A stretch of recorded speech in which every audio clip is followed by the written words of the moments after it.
A graça e a paz do Senhor Jesus a todos, amém? Quem está feliz por estar aqui? Amém. Larson, o nosso diretor de EBD, está aqui escondido atrás de mim, mas ele está aqui. Acho que essa EBD de hoje foi a que nós tivemos menos frequência, né, Larson? Foi a de menor número de pessoas. Domingo passado foi o maior, batemos o recorde, né, em participação de pessoas aqui na EBD.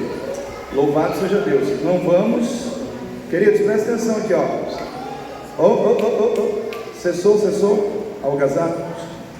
Presta atenção, pastor. Ainda mais que eu estou com essa camisa rosa aqui que chama bem a atenção, para você olhar para mim mesmo. Queridos,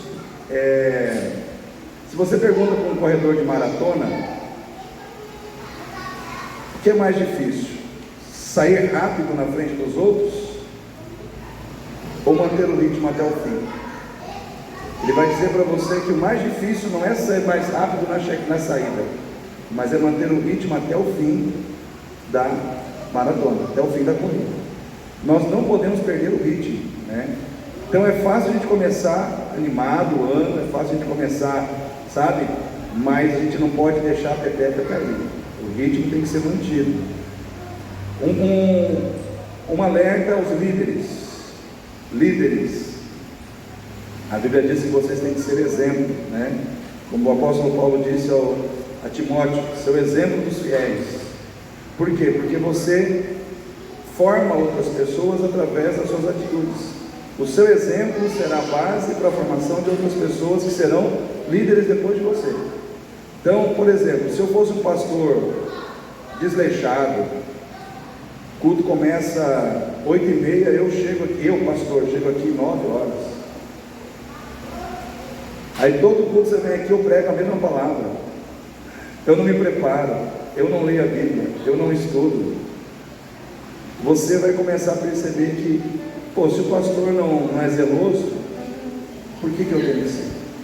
Né? Então nós todos que estamos aqui, principalmente quem está à frente de algum trabalho, de algum serviço na igreja, precisa cuidar dos detalhes da sua vida em relação àquilo que faz, né? Então vamos procurar fazer o melhor para Deus. Jesus, Ele não amou de qualquer jeito, Ele amou com excelência. Jesus não buscou ao Pai, não tinha uma vida devocional com o Pai de qualquer jeito, Ele tinha uma vida devocional de excelência. E nós precisamos copiar Jesus em todos os sentidos. E eu sou um pastor que eu gosto de trazer um pouco a reflexão. Eu gosto de simplesmente jogar o conteúdo e acreditar que você recebeu. Eu gosto de fazer perguntas, porque a pergunta na pedagogia é um recurso que você usa para ver se a pessoa realmente está prestando atenção e se realmente ela sabe, ela está entendendo o que você está ministrando. Então eu quero fazer uma pergunta.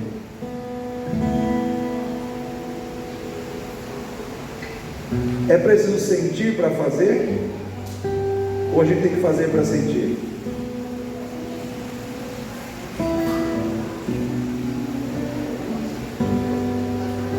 Tem que sentir para fazer? Ou a gente tem que fazer para sentir? O que você acha, Cecília? Não. Muito bem, olha aí. Irmã Lúcia, posso perguntar para você, Lúcia? O que você acha? Muito bem. Irmãos, por que eu faço essa pergunta para vocês? Porque hoje a gente vive muito uma geração do sentir. Eu tenho que sentir para poder cantar, eu tenho que sentir para poder estar na igreja, eu tenho que sentir para poder servir a Deus. E eu vou dizer uma coisa para você: não é assim. Não é assim. Nós, como igreja de Cristo, nós não nos movemos pelo que sentimos, nós nos movemos pelo que nós cremos. Então, por exemplo, o texto que Deus colocou no meu coração aqui, lá em Êxodo, capítulo 4, Moisés falando com Deus, Deus falando com Moisés. E diz assim, Êxodo capítulo 4, versículo 10: Então disse Moisés ao Senhor: meu Senhor, eu não sou homem eloquente, nem de ontem, nem de anteontem, nem ainda desde que tens falado ao teu servo. porque sou pesado de boca e pesado de língua. Disse-lhe o Senhor: quem fez a boca do homem? Ou quem fez o mudo, ou o surdo, ou o que vê, ou o cego? Não sou eu o Senhor? Vai, pois, agora, e eu serei com a tua boca, e ensinarei o que hás de falar. Ele, porém, disse: ah, meu Senhor, envia pela mão daquele que tu has de enviar. Então se acendeu a ira do Senhor contra Moisés, e disse: não é Arão levita, teu irmão? Eu sei que ele falará muito bem, e eis que ele também sai ao teu encontro, e vendo-te se alegrará em seu coração, e tu lhe falarás e porás as palavras na sua boca. Eu serei com a tua boca e com a boca dele, ensinando o que haveis de fazer. Quando Deus chamou Moisés para ir ao Egito anunciar a libertação do povo, Moisés sentiu vontade de ir? Luana, não sentiu. Aí porque ele não sentiu, Deus desistiu? Deus estava preocupado com o que ele estava sentindo? Com o que ele pensava sobre as suas limitações pessoais? Sou pesado de boca, não sei falar direito. Deus estava preocupado com essas limitações, com essas imperfeições? Não. Deus estava preocupado em que ele cresce e obedecesse. O que precisava acontecer, Deus disse que o capacitaria a fazer. Hoje nós temos um acovardamento, muitas vezes tomando conta do coração de muitas pessoas dentro da igreja, porque estão olhando demais para as suas limitações, para aquilo que não sabe, para aquilo que não pode. Eu quero dizer para você, Deus não está preocupado com isso. Deus não procura capacitados. Deus procura pessoas que creiam que Ele pode capacitar, à medida que nós obedecermos e crermos. À medida que nós dissermos: Senhor, eu não sei, mas eu creio que o Senhor vai me capacitar. Eu vou me colocar nas tuas mãos. Eu acredito que o Senhor vai mover na minha vida. Então eu aceito o desafio. Nós não podemos nos acovardar, jovens. Eu fui pastor de jovens durante muito tempo da minha vida. Eu amo vocês. Só que hoje parece que os jovens estão acanhados, sabe? Se movendo muito mais pelo oba-oba do que pelos compromissos. E nós, como povo de Deus, temos que entender que o valor do compromisso deve estar mais alto do que aquilo que nós sentimos, do sentimento de prazer que muitas vezes quer dominar o nosso coração, ou do sentimento de incapacidade também que muitas vezes quer dominar o nosso coração. Quantos aqui concluíram faculdade? Fizeram faculdade? Okay. Quantas vezes você acordou de manhã não querendo ir para a faculdade, ou à noite não querendo ir para a faculdade? Levanta a mão aí. Mas foi, não foi? Por quê? O peso e a importância de concluir aquela faculdade era mais importante do que os seus sentimentos, sim ou não? Quantos aqui são casados? Quantas vezes você, depois de uma briga, de uma discussão, de um conflito sério, você não sentia mais o desejo de estar casado? Não quero mais estar casado. Por quê? Porque brigou, porque foi ofendido, porque se frustrou, porque entrou uma decepção no coração, mas venceu, superou, continua casado, sim ou não? Porque a gente não faz as coisas em função do que a gente sente de momento, porque às vezes o sentimento ele é momentâneo, mas o compromisso ele tem que ser permanente. Meu casamento não vai ser destruído porque um sentimento ruim entrou no meu coração hoje. Eu tenho que aprender a lidar com ele, eu tenho que aprender a vencer esse sentimento ruim em amor, exercitando o perdão, a tolerância, a paciência, o respeito. Mas eu tenho um compromisso, porque amar é mais do que sentir. Amar é se comprometer. Quando o Senhor Jesus, Ele nos amou, Ele se comprometeu com a nossa salvação. E houve momentos em que Ele estava no Getsemane, e Ele disse: Pai, se é possível. O que Ele disse, Paulo? Se é possível, afasta de mim esse cálice. Naquele momento o sentimento de não ir para a cruz chegou a entrar no coração dele. Nós temos que entender, Jesus não tinha pecado, morreu sem pecado, mas Ele tinha um corpo de quê? De carne. Ele se tornou homem. Você estuda teologia, você aprende que Jesus era 100% homem e 100% Deus, mas ele era 100% homem. Então ele sentia o que nós sentimos.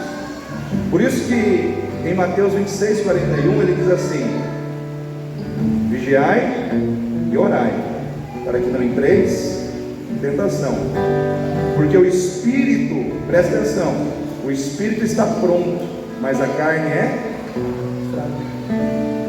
A carne é fraca. A carne é fraca diante do egoísmo. A carne é fraca diante dos prazeres da vida. A carne é fraca na hora que você tem que perdoar alguém, ela não quer, né? Por isso tem que fortalecer o espírito. Fortalecer o espírito. É a pessoa espiritual que está em você que vai fazer a diferença no mundo, não é a pessoa carnal. Vou repetir: a pessoa carnal que está em todos nós só faz a diferença negativa, mas a pessoa espiritual que está sendo formada em nós, gerada em nós, fortalecida em nós, à medida que nós nos enchemos do quê? Da palavra, nos enchemos da palavra, nos enchemos do Espírito Santo, nós vamos fazendo a diferença porque nos tornamos parecidos com aquele que nos salvou, que é Jesus. Referencial é o mesmo, hoje e sempre, Jesus. Então eu quero dizer para vocês, fiquem firmes. A Bíblia diz: sede firmes e constantes. Firmes e constantes, sempre abundantes na obra do Senhor, sabendo que no Senhor o vosso trabalho não será vão. Em outras palavras, o que quer dizer vão? Vão é aquilo que não tem resultado.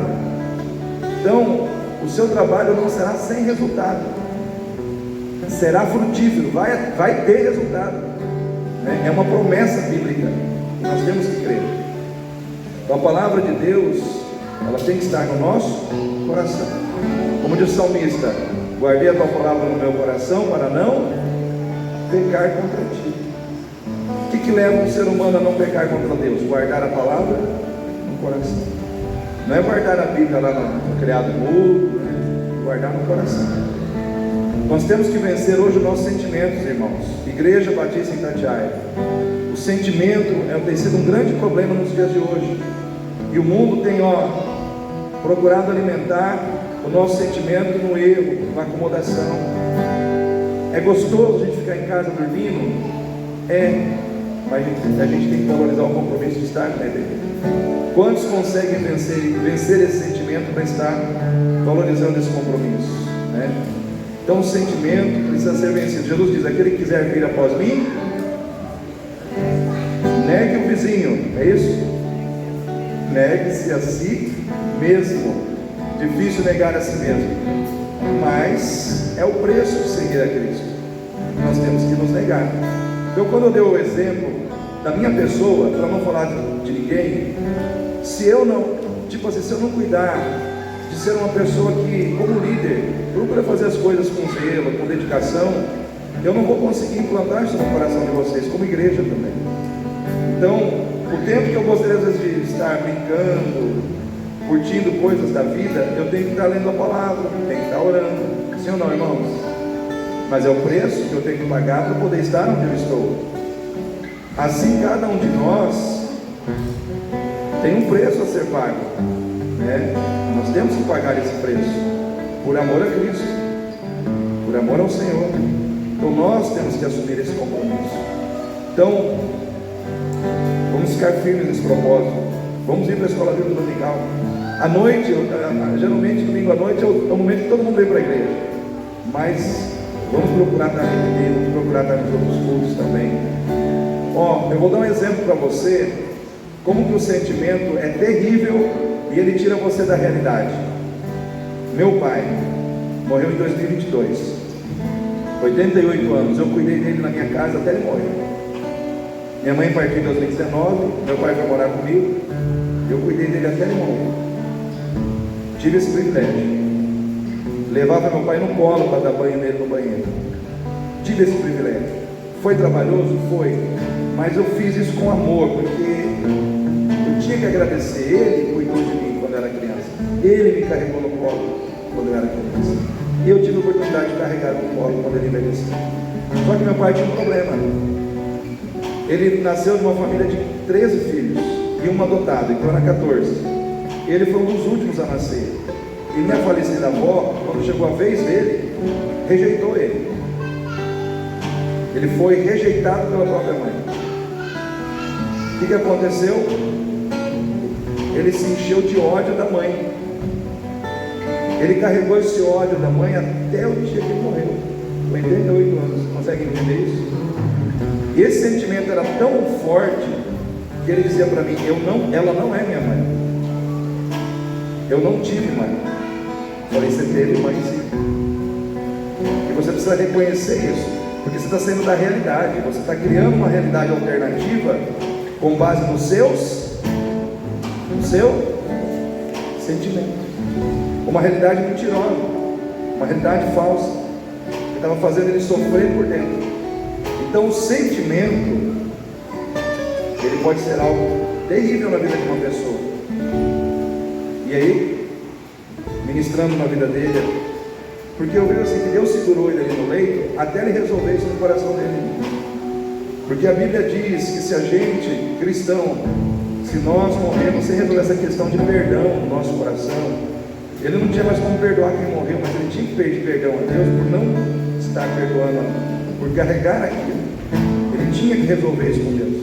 Quando ele resolveu, Deus levou. Deus levou. Meu pai morreu na minha mão. Fui dar banho de manhã nele, levantei a cabeça dele, estava com muita infecção, e aí eu tinha que aspirar ele. Quando eu levantei a cabeça dele, ele deu uma respirada e engasgou ele. Eu não sei dizer para vocês como é que essa experiência é uma experiência que eu nunca tinha passado, né? Mas uma experiência que Deus me permitiu passar. Mas eu estou apenas contando isso para os irmãos para entenderem a parte do sentimento. Nós temos que vencer o sentimento pela verdade.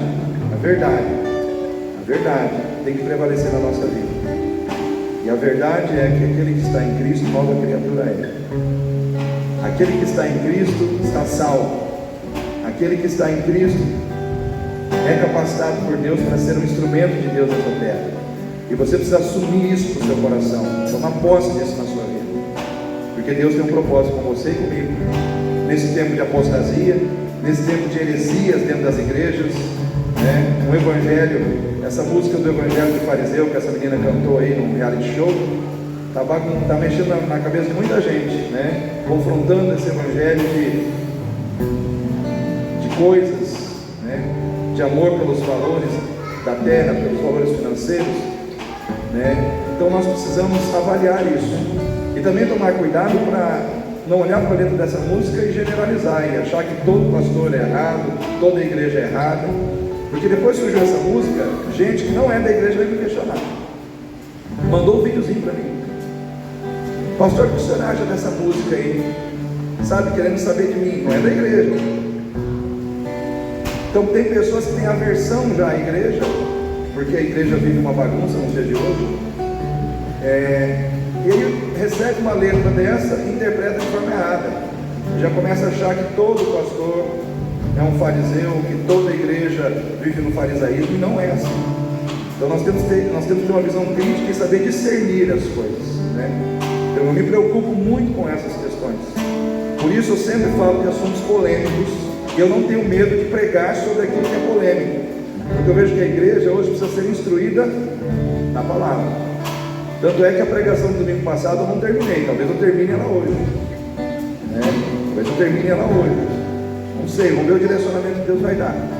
Mas a igreja precisa entender na profundidade o que é ser de Cristo e simplesmente fazer parte de uma denominação religiosa. Tem muita gente que está na igreja e não está em Cristo. A gente precisa estar em Cristo. Então eu quero que você fique em pé para que nós possamos louvar e engrandecer. Quem quer louvar a Deus aí?